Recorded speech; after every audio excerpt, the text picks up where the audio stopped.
विद्यार्थी मित्रांनो, हा व्हिडिओ अतिशय महत्वाचा आहे. कारण मी तुम्हाला अशी गोष्ट सांगणार आहे, की ज्यानं तुमची भीती दूर होणार आहे. आणि कुठलाही सब्जेक्ट असू दे, मी तुम्हाला सांगतो केमिस्ट्री लाईन टू लाईन येते. सगळ्यांना माहिती आहे, बरोबर आहे.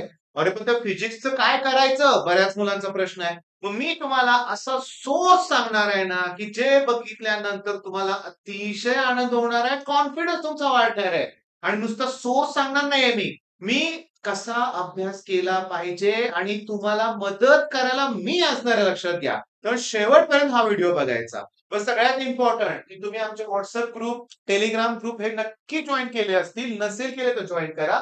पण त्याच्यापेक्षाही आणखीन महत्त्वाची अनाउन्समेंट करायची आहे. Instagram हे सह्याद्री अंडरस्कोर हे स्कॅन करा ना. हे स्कॅन केले की तुम्हाला आपलं पेज दिसेल. फॉलो करायला विसरू नका. बरं, आता महत्त्वाचा मुद्दा काय? की तुम्ही मला सांगा पहिला टाइप करा चला, की कुठले सोर्सेस आहेत? तुम्ही काय वापरता? नवनीत वापरता का टार्गेट का अरिहंत का एररलेस सारखं पुस्तक वापरताय का स्कोर बूस्टर वापरताय का आणखीन कुठलं पब्लिकेशन वापरताय? बेस्ट सोर्स कोणता आहे सांगा? आता सगळ्यात इम्पोर्टंट तुम्हाला तर ऐकून कळालं असेल, की पी-वाय-क्यूज करायचे आहेत. पी-वाय-क्यूज परीक्षेत येणार आहेत. बरोबर आहे. पण मी काहीतरी वेगळं सांगणार आहे. मी पी-वाय-क्यू बद्दल बोलणारच नाहीये. तुमची चूक तुम्हाला मी दाखवणार लक्षात घ्या. तुमची चूक. आता जास्त वेळ तुमचा घेणार नाहीये मी लक्षात घ्या. एका मिनिटात सांगतो बेस्ट सोर्सकडे तुम्हाला मी डायरेक्टली नेणार आहे आणि तो बेस्ट सोर्स आहे हा. तुम्हाला आता वाटेल काय सांगतोय मी? हे तर टेक्स्टबुक आहे ना? हो, हेच टेक्स्टबुक आहे आणि हाच दी बेस्ट सोर्स आहे लक्षात घ्या. बोर्डच्या एक्झामला मी तुम्हाला क्लिअरली सांगतो 100% क्वेशन्स हे याच्यातले असणार आहेत. एक तर सॉल्व्ड असतील, नाहीतर एक्सरसाइज मधले असतील. हो, 100% नाहीतर थोडीशी व्हॅल्यू चेंज होईल, पण अगदी आहे तसे. ओके.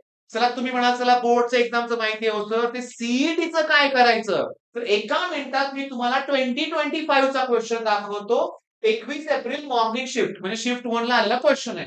काय दिलंय? इथं कॅपॅसिटर आहे, मध्ये डायइलेक्ट्रिक कॉन्स्टंट मीडियम ते इन्सर्ट केलंय. याचं K1 व्हॅल्यू 4 आहे, K2 व्हॅल्यू 3 आहे, K3 6 आहे, हे D/2 आहे, A/2 क्वेश्चन्स आहेत. मी ऑप्शन नाही घेतले बरं का. पण मी तुम्हाला इथं पुस्तकातलं पेज नंबर 213 काढायला सांगतोय आणि बघा क्वेश्चन K1 इक्वल्स टू 4 थांबा. काय दिलंय इथं बघा.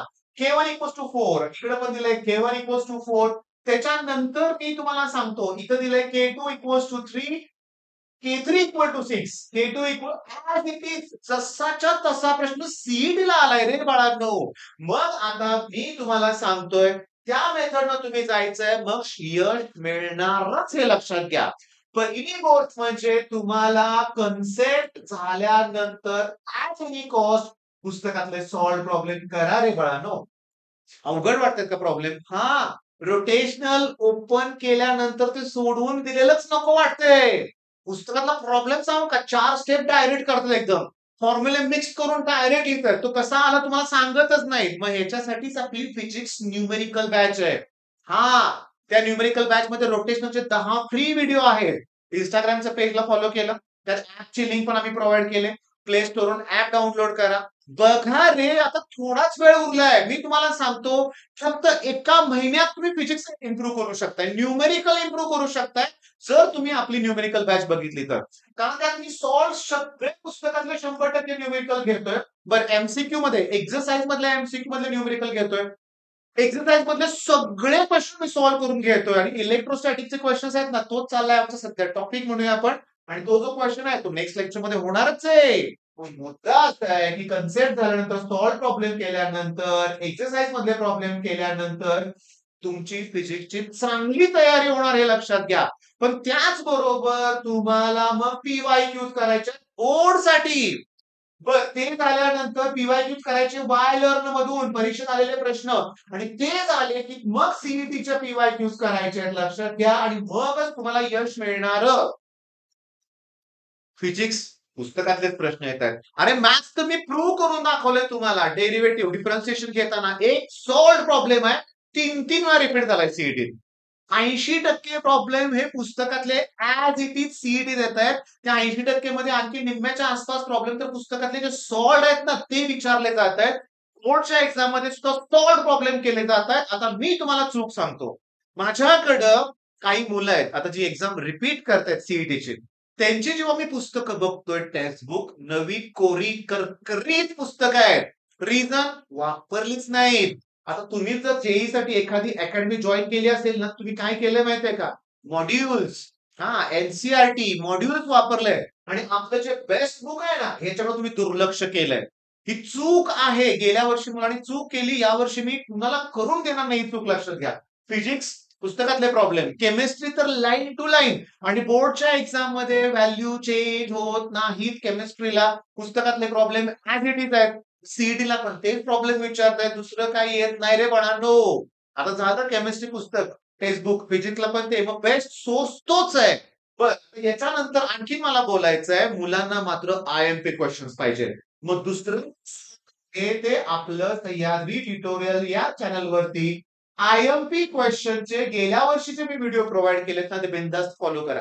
गेल्या वर्षी तर हाच पोर्शन होता ना आणि त्याचे आयएमपी क्वेश्चन दिले तेच बोर्डच्या एक्झाम मध्ये आलेत लक्षात घ्या. बरं, हे आयएमपी क्वेश्चन देत असताना मी पीवायक्यू चाच वापर करतोय लक्षात घ्या. पण मी क्लिअरली सांगतो, स्ट्रॅटेजी तुमची एखादी असेल तर ती फॉलो करा. नाही तर क्लिअरली आमची ही जी स्ट्रॅटेजी आहे ना, डेफिनेशन, डिस्टिंग्विश, डायग्राम आणि डेरिवेशन आणि लॉज. केमिस्ट्रीला डेरिवेशन करतो आम्ही, फिजिक्सला डेरिवेशन टाळतोय आम्ही, हू म्हणून डेरिवेशन्स आहेत. पण त्याच्याऐवजी लॉज करतोय आम्ही आणि ह्याच्यावर आम्हाला 30च्या आसपास मार्क मिळतात आणि न्यूमेरिकल मध्ये आम्हाला तर पैकीच्या पैकी मार्क मिळणार आहेत, कारण फिजिक्स न्यूमेरिकल बॅच. त्याच्या बाहेरचं काही येणारच नाही हो. आणि मी तुम्हाला सांगतो, पुस्तकात काही खूप लेंदी प्रॉब्लेम असतात, नाही परीक्षेत येत. परीक्षेत उलट इझी क्वेश्चन्स विचारतात. पुस्तकातली किचकट व्हॅल्यू पण परीक्षेत सोपी बदलून दिलेली असते व्हॅल्यू, जेणेकरून कॅल्क्युलेशन इझी होईल लक्षात घ्या. मग मला हा क्वेश्चन बघून एवढा आनंद झालाय की काय सांगू तुम्हाला. एका मुलानं हा डाऊट मला विचारल्यावर मी शॉक झालो लक्षात घ्या. मी म्हटलं थांब, मला पटकन हा व्हिडिओ बनवू दे, कारण तुमच्यापर्यंत हे सांगायचंय. मुलं पॅनिक मोड मध्ये आहेत, काय करू ते कळना झालंय. मोठी मोठी पुस्तकं आहेत, त्यातलं कसं करू मी फिनिश, हा प्रश्न तुम्हाला पडलाय. सोडून द्या भीती मनातली. टेक्स्टबुकला फॉलो करा आणि टेक्स्टबुक फॉलो करताना आम्हाला फॉलो करा. सिरियसली. अगदी लॉग वापरता येत नाही तुम्हाला, लॉग टेबल येत नाही, विथ लॉग कॅल्क्युलेशन आम्ही त्या फिजिक्स न्यूमेरिकल मध्ये बॅच मध्ये घेतलंय. आणि केमिस्ट्रीच्या न्यूमेरिकल साठी आपली संघर्ष बॅच आहे. ओके. फिजिक्स न्यूमेरिकल बॅच मध्ये ऑर्गॅनिकचे पण टॉपिक मी कव्हर करून घेतलंय. त्याच्यानंतर आपला क्रॅश कोर्स, या सगळ्या गोष्टी आम्ही एकत्रित त्या व्हिजन बॅच मध्ये दिलेत. 100 पेक्षा जास्त फ्री व्हिडिओ आहेत, ते बघा प्लीज बाळांनो, बघा. मी तुम्हाला सांगतो, काय माहितीये का, पुस्तक केलं ना मन लावून, कन्सेप्ट समजून घेतल्या मन लावून, सगळं जमतं रे. सगळ्यात अवघड टॉपिक मुलांना वाटायचा इलेक्ट्रोस्टॅटिक, नाही आता वाटत. Electric पोटेन्शियलचा formula 1/4 pi epsilon Q upon R. पण जर इलेक्ट्रिक डायपोल मोमेंट दिले असतील तर 1/4 pi epsilon P cos theta upon r square. Electrostatic potential एनर्जीचा फॉर्म्युला 1/4 पाय एप्सिलॉन क्यू वर क्यू टू अपॉन आर. मग स्पिअर साठी, सिलेंडर साठी, प्लेन शीट साठी इलेक्ट्रिक फील्ड इंटेन्सचे फॉर्म्युले आरामात मुलांना जमतायत. आणि पुस्तकातले सॉल्व्ड प्रॉब्लेम, पुस्तकातले एक्सरसाइज मधले प्रॉब्लेम आम्ही ऍज अ पीवायक्यू बघतोय. कॉन्फिडन्स वाढतोय ना. मग बोर्ड आणि सीईटीच्या चांगल्या तयारी करण्यासाठी पुस्तकानंतर सगळ्यात बेस्ट सोर्स आहे आपलं सह्याद्री ट्युटोरियल चॅनल. त्यामुळे सबस्क्राईब करा, मित्रांबरोबर शेअर करा, चांगला अभ्यास करा, रिझल्ट लावून दाखवायचा आपल्याला. All the best.